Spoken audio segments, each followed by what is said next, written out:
Hi, this is History Guy. Today we're going to look at some of the earliest depictions of Jesus over the last 2,000 years. Jesus has been depicted in many different ways, but as I'm sure you know, nowadays he's usually depicted as a gentle-looking European with long hair and a beard, like in this famous 1940 painting of Jesus by Warner Salmon. Of course, Jesus wasn't European though. He was from the Middle East.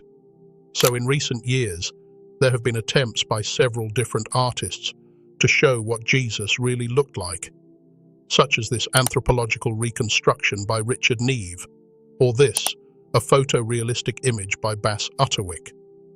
Even more recently, like 3 to 4 months back, another depiction of Jesus by the Russian president has changed a lot of people's beliefs after unlocking its ancient vault. And with that, we now have Jesus, who was painted as a black man or a person of color. In a surprising move, Russian President Vladimir Putin recently declared that Jesus Christ was black, a statement that has ignited widespread controversy and debate. This announcement challenges long-standing depictions of Jesus and has significant implications for religious art, historical accuracy, and the promotion of racial inclusivity in modern society. Traditionally, artistic representations of Jesus have predominantly depicted him as a white man with European features. These depictions have been deeply ingrained in Western culture, often reinforcing a Eurocentric view of history and religion. However, many scholars and historians have argued that Jesus, being born in the Middle East, would likely have had a darker complexion. Putin's assertion aligns with this scholarly perspective, suggesting that historical records and scientific studies support the claim that Jesus was of African descent. During a press conference, Putin emphasized the importance of a more accurate representation of Jesus, highlighting the need to acknowledge diverse cultural backgrounds and promote equality. He argued that traditional depictions have perpetuated a narrow and exclusionary image of the divine, and a revision is necessary to foster empathy, understanding, and unity among different racial and ethnic groups. The reactions to Putin's announcement have been mixed. Some people have applauded his stance as a step toward inclusivity and racial justice. They believe that a more accurate portrayal of Jesus can help bridge racial divides and promote a more inclusive view of history. Others, however, have criticized Putin for interfering in religious matters, accusing him of using this statement as a political tool to gain favor or distract from other issues. Putin's claim has also raised important questions about the portrayal of Jesus in religious art. Many argue that the traditional European depictions of Jesus have reinforced a limited and exclusionary view. This announcement may prompt a re-evaluation of artistic representations, encouraging artists to create more diverse and culturally sensitive portrayals of Jesus that reflect historical and ethnic accuracy. Moreover, Putin's statement serves as a reminder of the broader importance of promoting racial inclusivity and challenging long-held biases. It calls attention to the need for a more accurate and inclusive representation of historical figures, particularly those with significant religious and cultural relevance. By acknowledging the diverse backgrounds of these figures, society can work towards a more inclusive and just understanding of history and religion. Well, for us to figure out what Jesus might have looked like, then would want to travel back as far as we can to see how he was depicted in art in the first few centuries following his death. So that's what we're going to do in this video. I will be showing you 10 of the earliest images we have of Jesus. Let's now look at some of the earliest depictions of Jesus in art. We'll start with an image located at St. Catherine's Monastery in Egypt, near the traditionally considered Mount Sinai. This monastery is famous for being the site where the Codex Sinaiticus was found, which I discussed in my video about the oldest Bible manuscripts. I mention it now because it also houses one of the oldest Byzantine icons still in existence, dating to around 550 CE. If you're familiar with the history of the Byzantine Empire, also known as the Eastern Roman Empire, you'll know that icons were a source of great controversy. Essentially, an icon is a religious image used for worship. In the early medieval period, Byzantine Christians were divided on the use of icons. Some believed that icons should be used in worship, while others opposed their use. This debate over icons, known as the iconoclast controversy, significantly influenced Byzantine art and religious practices. During most of the 700s and early 800s, those who opposed the use of icons held sway in the Byzantine Empire. Consequently, many of the oldest images of Jesus were destroyed during this period. However, this particular icon survived because it was located in Egypt, which by that time was controlled by Muslims. This depiction of Jesus is notable for two reasons. First, it is in a style known as the Christ Pantocrator, which remains widely used in the Eastern Orthodox Church today.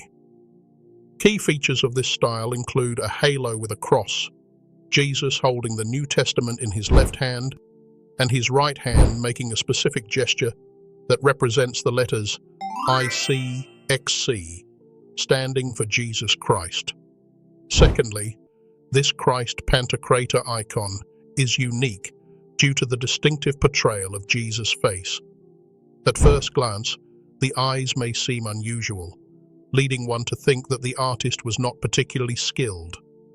However, the artist intentionally painted two different faces, which becomes evident when each side is mirrored. This duality likely symbolizes the artist's attempt to represent Jesus' dual nature, both human and divine. The next image we're going to explore is located in the Israeli town of Shivta, not too far from St. Catherine's Monastery. This image also comes from a Byzantine site and dates to around 550. However, it is quite different from what we've seen before. For one thing, the image is no longer in good condition, and the church where it is located now lies in ruins. Although the site was investigated in the 1930s, this image was only noticed in 2018. Here's what it looks like. If you can't see much detail, I don't blame you. Let me zoom out a bit and add some lines for clarity. Two things stand out immediately. This depiction of Jesus does not have a beard, and he has short curly hair instead of long straight hair. Wait, what? Curly hair? Isn't that an Afro feature? Could President Putin be right about Jesus being black? All right, let's get going. Although this image was created around the same time as the previous one, it represents a very different way of depicting Jesus, one that we see more of as we go further back in time. A good example is the next image I want to show you, which is over 100 years older and comes from the mausoleum of Galla Placidia in Ravenna, Italy. Galla Placidia, daughter of Emperor Theodosius III, didn't use the building as her burial place, but rather built it herself. Luckily, it's still in great shape. Above the north entrance is a colorful mosaic showing Jesus as the Good Shepherd, inspired by the Gospel of John, chapter 10. Notice again his curly hair and no beard. Next, I'll show you another image from around 425 CE. It's a carving from the doors of Santa Sabina Basilica in Rome, the main place for Dominican Catholic friars. This image is important because it's the oldest known picture of Jesus on the cross, with the two thieves traditionally said to be crucified alongside him. Here, Jesus has a beard, showing that in the 5th and 6th centuries, people depicted Jesus in different ways. Now, let's go back to the 4th century, the 300s CE. Most images from this time, and even older ones, are found in catacombs. Catacombs are underground tombs, and ancient Rome had many of them. It is often said that early Christians used these catacombs to worship in secret for fear of being persecuted. However, generally speaking, this is not actually true. Most of the catacombs were used by early Christians as well. Catacombs, a place to bury the dead. But what's useful for our purposes is that catacombs were often decorated, and because they were located underground and eventually forgotten, many of the decorations survived longer than those that were located above ground. Take, for example, this next image from the catacombs of Comodilla. Here we have what's likely the oldest surviving image of a bearded Jesus, dating to around 375 CE. What's interesting about this 1650-year-old image is that it's not too far off from the average image of Jesus we see today. The two symbols on each side of his halo are an alpha and an omega, the first and last letters of the Greek alphabet, often used by early Christians to represent the belief that Jesus existed for all eternity. But take away that halo and the two letters, and we're still left with an image that most people today would easily identify as being Jesus. However, this is not the case for even older images. Originally, Jesus was always depicted without a beard.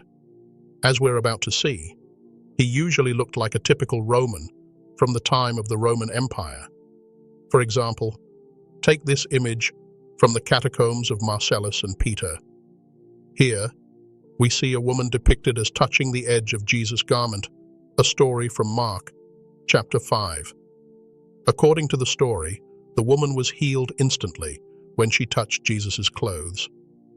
What's important to notice is how he is depicted, very Roman, with short hair and no beard.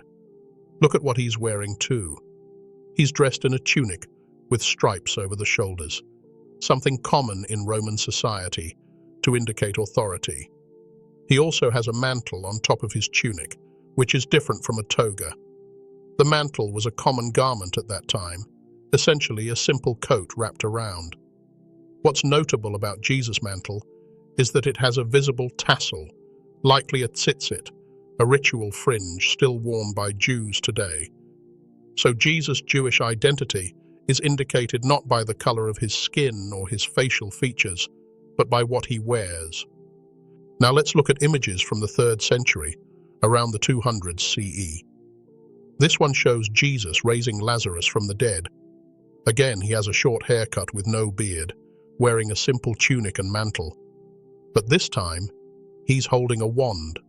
Yes, a wand, just like in Harry Potter. In the Roman Empire during the 3rd century, wands symbolized magic, just as they do today. To Romans back then, Jesus' stories of healing and raising the dead were seen as stories of magic. Now onto our last 3 images. The 3rd oldest image of Jesus is on this sarcophagus lid, inscribed with Severa in Deo Vivus. But note, the person to the left of these words isn't Jesus. It's likely Severa, the woman buried here. In Deo Vivus means, may you live with God. Jesus is here too, as the baby held by Mary. Behind them is presumably Joseph, and in front are the 3 wise men and the Star of Bethlehem. So image 3 is basically a Christmas scene.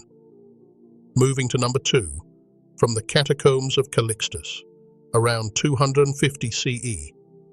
Here, Jesus is the Good Shepherd again, wearing a short tunic like a shepherd of that time.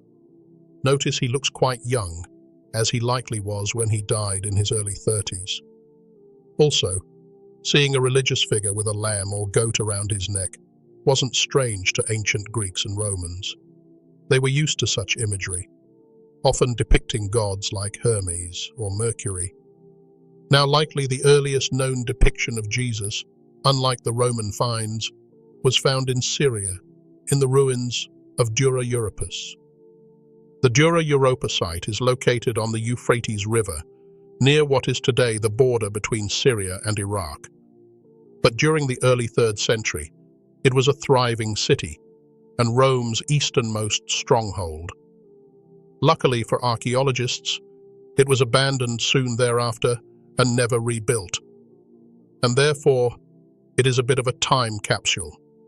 Located at Dura, Europos is the oldest church ever found as well as one of the oldest synagogues. Both contain artwork. So not only does Dura Europos give us the earliest known depiction of Jesus, it also gives us the earliest known depictions of many other Bible characters too, such as Abraham, Moses, and David. But in this video, we are focusing on Jesus. So without further ado, let me reveal to you the oldest known image we have of Jesus. This image is based on a story that is told in all three of the Synoptic Gospels, in which a paralyzed man is lowered down through a roof so that Jesus can heal him, which he does. So on the left you can see the now healed man carrying his bed. On the right, you can see Jesus in his typical Roman form, short hair, no beard, and a simple tunic and mantle. Our best guess is that this image dates to around 235 CE. So, we have nothing from the first 200 years after Jesus' death. Well, not quite. Okay, this marks the end of this video, but between these images, which one do we accept as the true depiction of Jesus? Let us know by commenting down below this video. Thanks for watching.